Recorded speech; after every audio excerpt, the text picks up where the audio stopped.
বললাম ডিম ছাড়াবো, দিয়ে বললো না আমি ডিমটা ছাড়িয়ে নেবো। তো ডিম ছাড়া। আর এই দেখো আমার ডিম, মানে না না না আমার ডিম না, মানে আমি খাবো এই ডিমটা, ঠিক আছে? তো চলো, তোমরা যারা ডিম খেতে ভালোবাসো তারা তো বলবে, কমেন্টে জানাবে, আর যারা ভালোবাসো না তারাও কমেন্টে জানাবে যে আমি খাই না ডিম। তো এটা কী ডিম, এটা কিসের ডিম বলো? এটা পোলট্রির ডিম না, এটা মুরগির ডিম।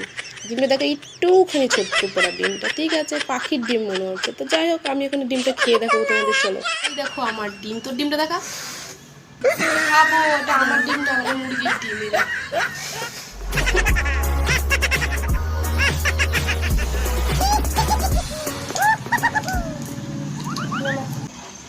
তোর ডিমের কুসুমটা দেখ আলাদা।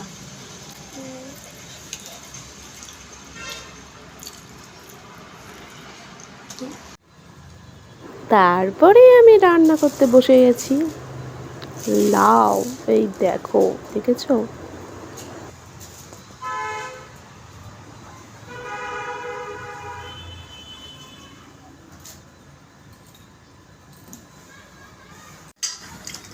সবজিগুলো সুন্দর করে ধুয়ে নিলাম।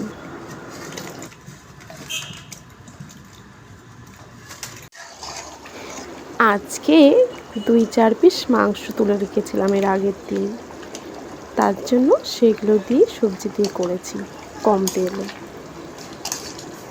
ভিডিওটা কেমন লাগলো অবশ্যই কমেন্টে জানাবেন। আজকে এই 2 রকমই করেছি, তরকারি দিয়ে মাংস আর তরকারি দিয়ে ডাল। এরকম কাদের পছন্দ আমার মতো একটু বলবে।